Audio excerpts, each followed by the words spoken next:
Bonsoir, dans les titres du JT de ce 12 janvier, le premier village mobile vient d'ouvrir ses portes à Villeurbanne. Il accueille déjà 80 personnes, toutes sans abri. Gros plan sur le microcrédit social, une pratique en plein développement. Une petite ville de l'Ouest lyonnais vient de signer une convention avec une banque. Et puis l'OL, en demi-finale de la Coupe de la Ligue, Kallström et Lissandro ont inscrit les 2 buts de la victoire hier soir. 10 jours seulement après son ouverture, le village mobile affiche déjà complet. 80 sans-abri se sont installés dans les bungalows implantés rue Frédéric Faïs à Villeurbanne. Un dispositif mis en place dans le cadre du plan Grand Froid. Les explications de Benoît d'Autriche. Ils sont arrivés dans cette friche de Villeurbanne il y a un peu plus d'une semaine. Dans ces containers, 80 places pour des personnes sans abri, des chambres individuelles ou familiales, une solution d'urgence facile à installer et transportable très rapidement, une première en France. Ce village se monte, se démonte, se remonte avec une rapidité sans aucun problème. C'est quelque chose de simple à faire. Ça a permis très vite de mettre 80 personnes à l'abri. Le village mobile, c'est son nom, propose donc une alternative à l'ouverture de gymnases. L'objectif est clairement affiché, accueillir les SDF autrement. Le village est ouvert toute la journée, les personnes hébergées peuvent y prendre leur repas.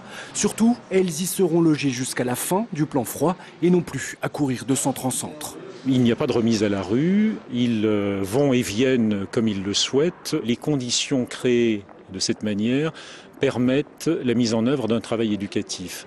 L'opération a un coût, évidemment. L'État a participé à hauteur de 250 000 € pour cette expérience. Le village mobile entend donc montrer son utilité en trouvant des solutions de réinsertion. Le fonctionnement, c'est de rencontrer toutes les personnes accueillies pour voir avec elles et avancer chaque jour sur la recherche, une résolution de leurs difficultés et puis la recherche d'une solution d'ici la fin du plan froid. Quoi qu'il arrive, dans 3 mois, les containers seront enlevés. C'est toute la limite du projet. Mais si l'expérience est positive, elle pourrait être reconduite dès l'hiver prochain et cette fois-ci sur plusieurs sites de l'agglomération. Que va devenir le site de Charbonnières? 6 mois après avoir emménagé à la Confluence, la région lance aujourd'hui un appel à projet. L'ancien siège de la collectivité rhône-alpine est en effet inoccupé. Un espace à la valeur marchande estimée à 30 millions d'euros et qui attire déjà toutes les convoitises.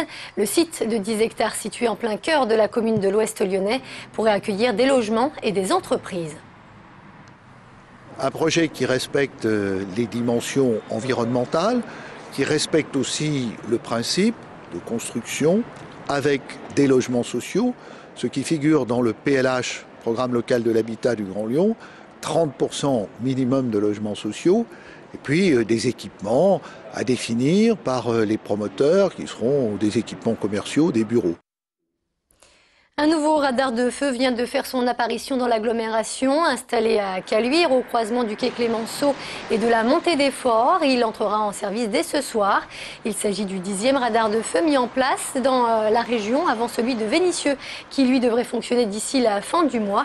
Sachez qu'en cas de non-respect, vous risquez 135 € d'amende et 4 points en moins sur votre permis de conduire.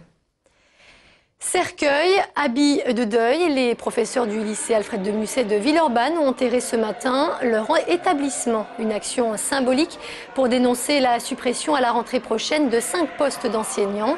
Une nouvelle coupe dans les effectifs qui pourrait, selon eux, remettre en question l'existence même de l'établissement. Il est prévu qu'il n'y ait plus que 230 élèves au mois de septembre et le seuil de survie d'un lycée, c'est 200 élèves. Donc on voit très bien ce à quoi on veut nous faire aller. On a également déposé en fait une demande d'audience au recteur, auprès de monsieur le recteur, pour pouvoir être entendu. Donc on a encore ce recours-là. On a le recours également de ne pas voter la proposition de budget lors de notre CA, c'est ce qu'on compte faire, pour obliger le rectorat à se positionner et à nous donner des réponses claires.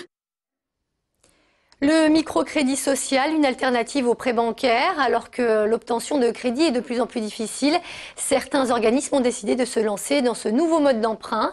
Destiné aux personnes à faible revenu, il leur permet de financer leurs projets sans risque d'endettement. Exemple dans une commune de l'Ouest lyonnais, c'est le gros plan de la rédaction. Il est signé Jean-Marc Roffa. Rémi est bénéficiaire de l'un des 320 microcrédits signés depuis 2 ans dans la région. Au même taux que le livret A, il peut ainsi financer son permis de conduire que lui réclame son employeur. Moi, j'ai demandé un microcrédit de 2350 € et pour des remboursements de mensualité allant à 57 € par mois. pendant 2 ans. Rémi, actuellement en formation, apprécie cette formule car il lui était difficile d'obtenir un prêt. C'est pas toutes les banques qui auraient pu le faire. Donc je pense que le microcrédit, c'est bien pour les petits revenus. Il est passé par l'intermédiaire de 2 associations loi 1901, créées en 2009 par la Caisse d'épargne. C'est ainsi que chaque bénéficiaire dispose d'un encadrement pédagogique et d'un suivi pour éviter les incidents de remboursement.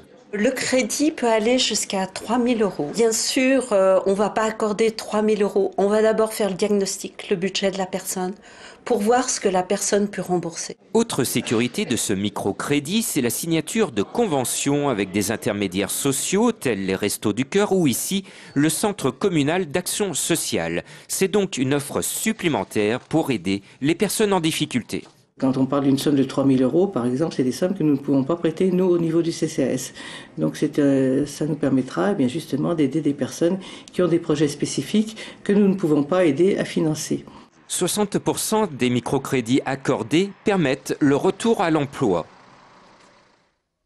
3 725, c'est le nombre de signatures qu'ont réuni les opposants au projet du Grand Stade. Durant plusieurs semaines, ils ont interrogé les habitants de l'Est lyonnais sur l'organisation d'un référendum. Le résultat de cette pétition sera remis ce soir au maire de Dessines. Une action coup de poing qui intervient à quelques semaines de la pose de la première pierre du Grand Stade annoncée pour début avril. Pour demander au conseil municipal de Dessines d'organiser un référendum sur le projet de stade de l'OL, nous devions récupérer 3 300 signatures, ce qui a été fait largement puisque nous sommes à 3 700 signatures aujourd'hui. Première étape, donc, c'est le dépôt à la mairie de nos pétitions, toutes nos signatures qu'on a récoltées dans Dessines. Et puis la deuxième étape, c'est un débat en conseil municipal sur l'opportunité d'organiser un référendum sur Dessines. Autre stade, beaucoup moins décrié, celui-là. Gerland a vu la belle victoire de l'OL hier soir face à Lille. Malgré un carton rouge et un but encaissé dans la première demi-heure de jeu, les hommes de Rémi Garde ont maîtrisé leur rencontre et résultat 2-1. Ils sont qualifiés pour les demi-finales de la Coupe de la Ligue. Félix Thomen. Lyon avait les crocs. Hier soir, les Lyonnais ont validé leur ticket pour le dernier carré de la Coupe de la Ligue. Ce sera face à Lorient au stade du Moustoir le 31 janvier. En battant Lille grâce au Monsieur Plus ou Monsieur But de ce début d'année, Lisandro Lopez qui d'une frappe en pivot inscrit le but de la victoire à la 65e minute de jeu. L'Argentin signe ainsi sa 6e réalisation en 3 matchs. Évidemment, Licha a la justesse de mettre ce but, mais le collectif est à ressortir en priorité ce soir.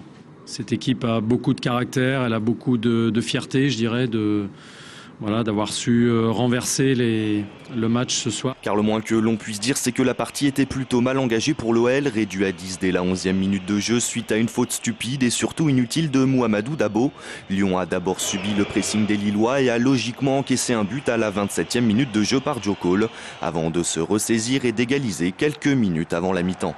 Même à 10, je pense qu'on a fait un bon match défensivement. On s'est mis tous minables pour l'équipe. Mais je crois que ça s'est joué sur l'envie, la détermination. Les Lyonnais en voulaient plus que nous. Mais je pense que dans l'impact athlétique, dans les duels et dans la hargne, on a été en dessous. Cette hargne dont parle Rudy Garcia peut être symbolisée par Samuel Umtiti à seulement 18 ans et pour son 2e match chez les professionnels.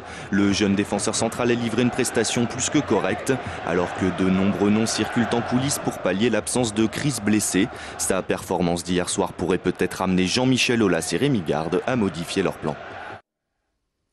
Et c'est ainsi que se termine ce JT. Merci de nous avoir suivis. Passez une très bonne soirée sur TLM.